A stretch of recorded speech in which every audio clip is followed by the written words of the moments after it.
For generations, we have been taught that we had to believe the story of the Exodus on faith alone.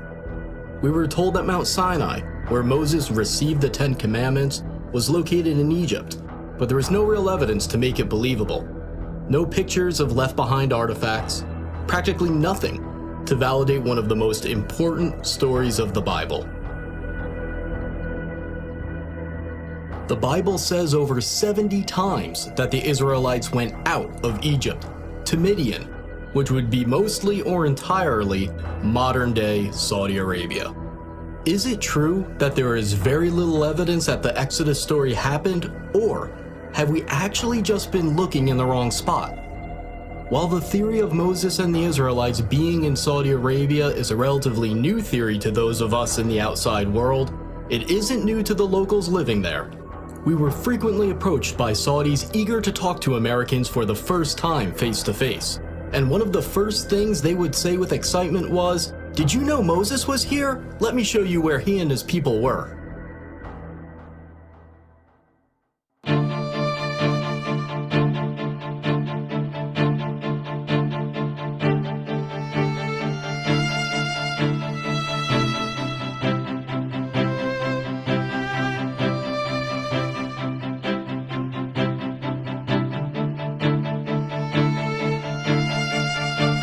The tradition that the mountain in Egypt's Sinai Peninsula is Mount Sinai only dates back to the 4th century AD. New research based on Jewish, Christian, and Islamic sources indicate that there is a tradition that is 600 years older, and according to that tradition, Mount Sinai is in northwest Saudi Arabia. This other tradition points to Jebel Makla, a peak on the mountain range known as Jebel al-Lawz, as the true Mountain of Moses. Several historical sources, including Josephus, recorded that Mount Sinai is the highest mountain near a city that is today called Al-Bad. Locals refer to Jebel Makla as Jebel Musa, the Mountain of Moses. So you call this one Jebel Musa? Jebel Musa. One of the distinguishing features of this mountain is the blackened top that you can see right behind me. The Bible says that God descended upon Mount Sinai as a fire. The blackened peaks stick out from the surrounding areas, and the rocks are only black from the outside. Researchers disagree as to whether the blackened rocks are actual evidence of God descending upon the mountain as a fire like the Bible says, or whether it's natural volcanic rock. In the 1970s and the 1980s.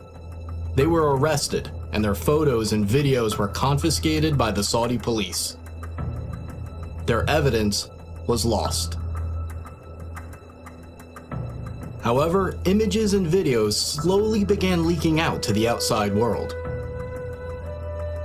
According to those who snuck in and were arrested, these sites were being kept secret by the Saudi regime, a theocracy that hid them from the world using fences and police and the threat of force. As I tried to understand why the Saudis were hiding this important site, I began reaching out to sources in the Islamic world. For 15 years, I've been in the fields of intelligence, counterterrorism, and international relations, and one of my best contacts had a story to tell. He used to belong to a jihadist group, and he even had meetings with Pakistani intelligence and close associates of Osama bin Laden. And now, he's speaking out for the first time. When I was in the jihad world, we all knew that the Mount Sinai was in Saudi Arabia. The people on the outside, even most Muslims, had no idea that it was there because we fighters didn't want anyone to know about it. We all knew that the Saudi government hid it and protected it with security, and we all agreed with it. We believe that if a site, even a holy site, is visited by people and used for idolatry, it should be destroyed. But our hiding it, according to the Islamic law, is what saved it, so you can see it today and appreciate it.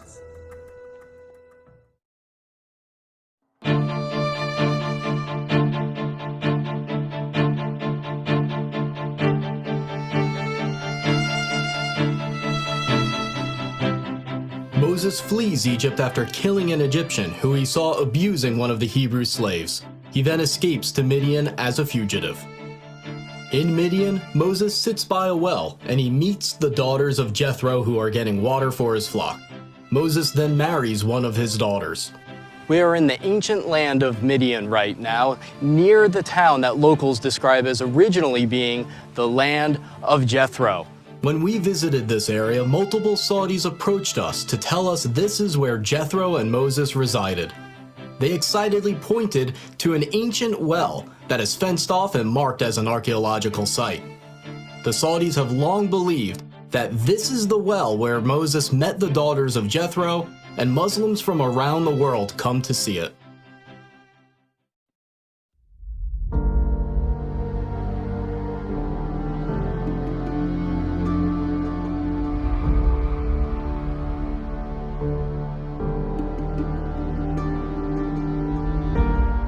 The book of Exodus says that the Red Sea crossing happened at a spot named Yam Suf, but experts have long disagreed about where it was. There are two proposed Red Sea crossing sites from Egypt into Saudi Arabia. The first candidate is at the Straits of Tiran, at the bottom of Egypt's Sinai Peninsula. The second candidate is at Egypt's Nuweiba Beach. Dr. Glenn Fritz, who has a PhD in environmental geography, conducted a massive study of the land and all the historical references about where the crossing happened. He found only one exact match: Egypt's Nuweiba Beach. Nuweiba Beach is almost 5 miles long and 3 miles wide, providing enough room for the Israelite population to fit. Here, they'd be trapped with the mountains on both sides, the Red Sea in front of them, and Pharaoh's army right behind them.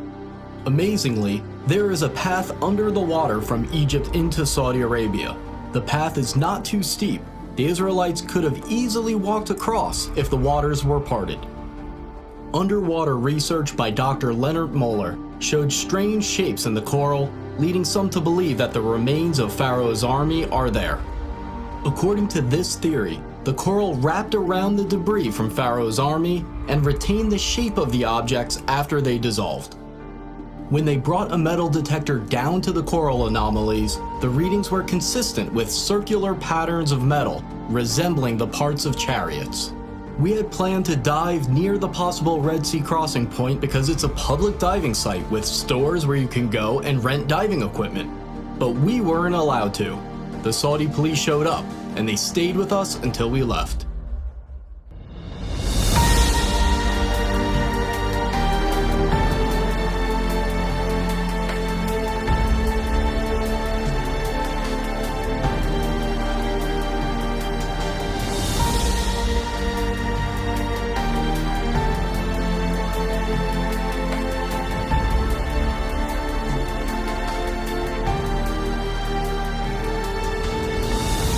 After the Red Sea crossing, Moses and the Israelites stop at a place near Mount Sinai named Elim. Desperate for water, they find a unique location with 12 wells and 70 palms. Along the path to the possible real Mount Sinai, there is a match for Elim with many palm trees and, to this day, 12 wells. Saudi locals pointed us to this location and specifically referred to it as Elim.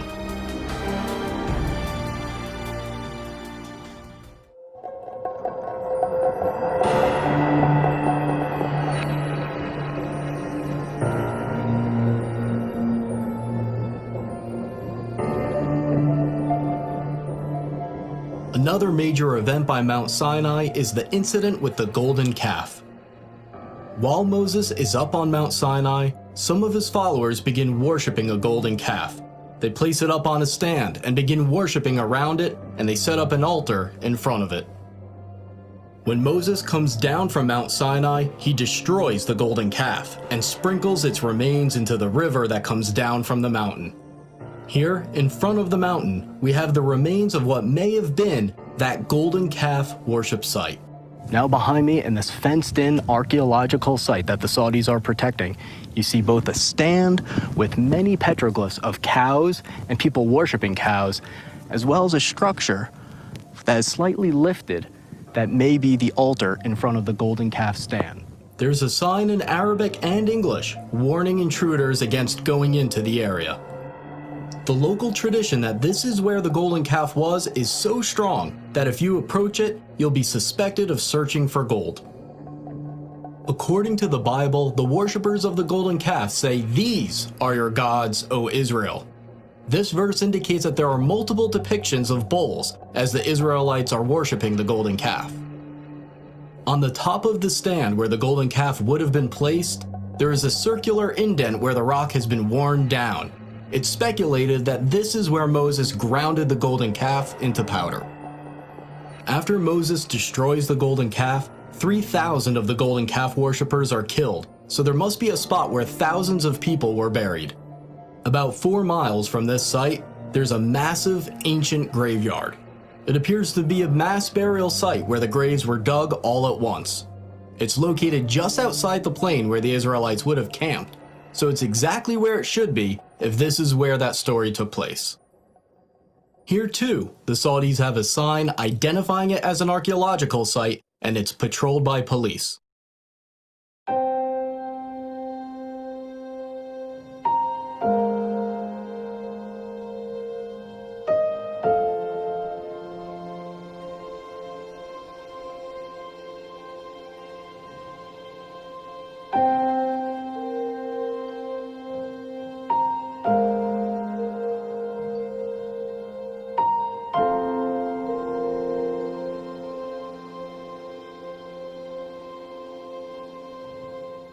The book of Exodus says that Moses built an altar of uncut stone at the foot of Mount Sinai and also set up 12 pillars to symbolize the 12 tribes of Israel.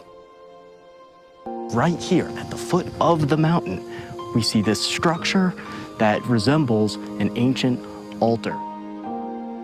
And what we are standing in right now is probably the animal chutes that would lead them to sacrifice at the foot of the mountain. The animal chutes lead to this area of the structure, which may have been the slaughter platform for animal sacrifices. The Saudis, of course, say that this has nothing to do with Moses, but they admit that they found animal waste and bones underneath this area when they dug. People who have been to this site decades ago say that this site used to be much cleaner, and you could more clearly see the remains of about 12 pillars, as well as a stone platform that they would stand on. Near the altar and the 12 pillars, Moses reads to the Israelites the Book of the Covenant, and they agree to it. This means that Moses probably had a spot right above the altar that served as a stage in order to address the people. Right above this area with the altar and the pillars, there is an area that could have been a perfect spot for Moses to be seen and heard when the covenant is made. A Saudi local actually pointed to this part of the mountain and showed us how Moses' voice would have echoed like he was speaking in a natural amphitheater. The Bible says that a brook flowed down from Mount Sinai, providing water for the Israelites. The brook must have come down near the altar at the foot of the mountain for the sacrifices to take place, and the brook must have come near the golden calf because Moses threw its remains into the river. It's very easy to see where there was once a stream coming down from this mountain, where there's evidence of burnt sacrifices. It then ends up near the possible golden calf worship site. There's even evidence of wells around the area where a pool of water would have formed, proving that a large population once lived there. According to the Bible, the prophet Elijah travels to Mount Sinai, and once he gets there, he goes into a cave, and that's where he talks to God. The real Mount Sinai must therefore have a cave that is accessible, safe, and suitable for sleeping. This cave above the altar is about 15 feet high, 20 feet long, and 20 feet deep. If this is the real Mount Sinai, then this is almost certainly the Cave of Elijah.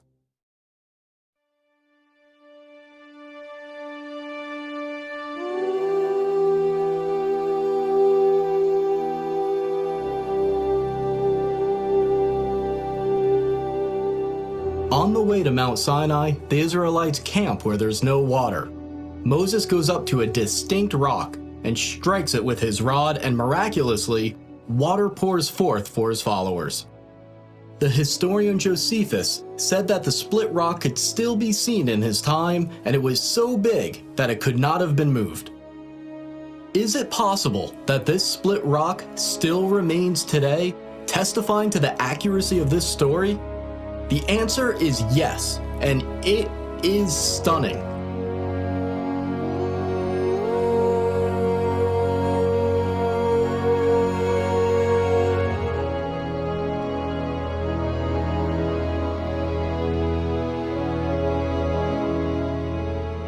This split rock was first discovered by Jim and Penny Caldwell, an American couple that was working in Saudi Arabia in the early 1990s. The local Bedouins have long had two names for this area, the Water of Moses and the Split Rock of Moses. This split rock is on top of a 100-foot hill and is somewhere between 40 and 60 feet high. And what's really amazing about this specific location in the valley along the possible route to Mount Sinai is that the rocks underneath the split rock are smooth, as if tons and tons of water poured forth, forming a miniature lake at the bottom for the Israelites to drink from.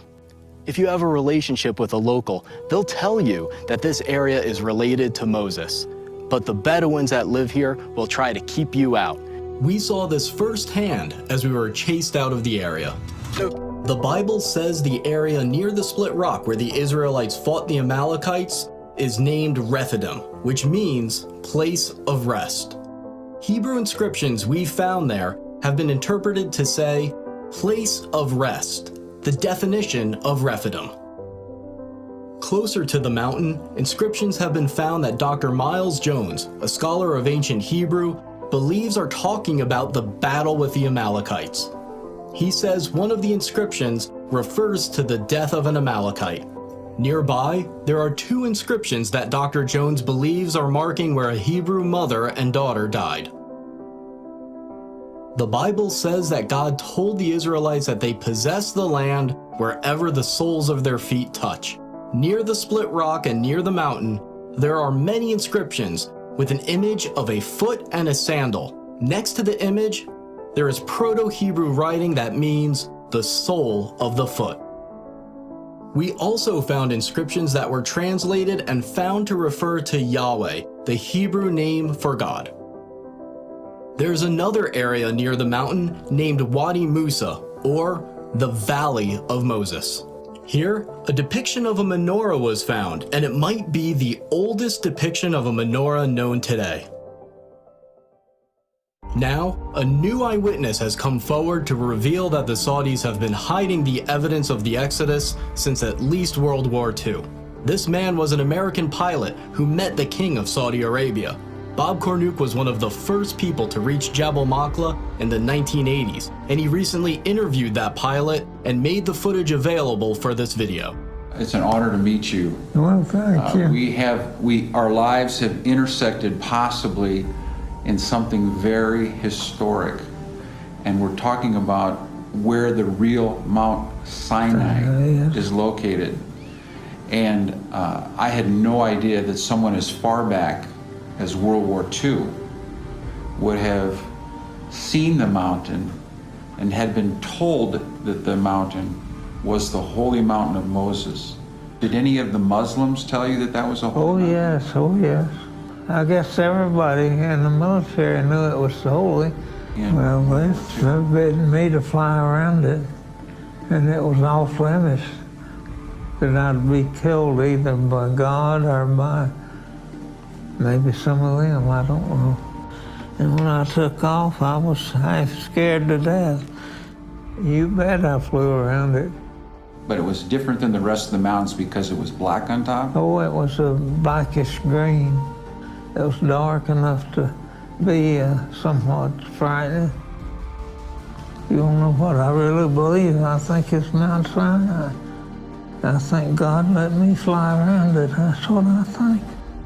I think He let you and me both live.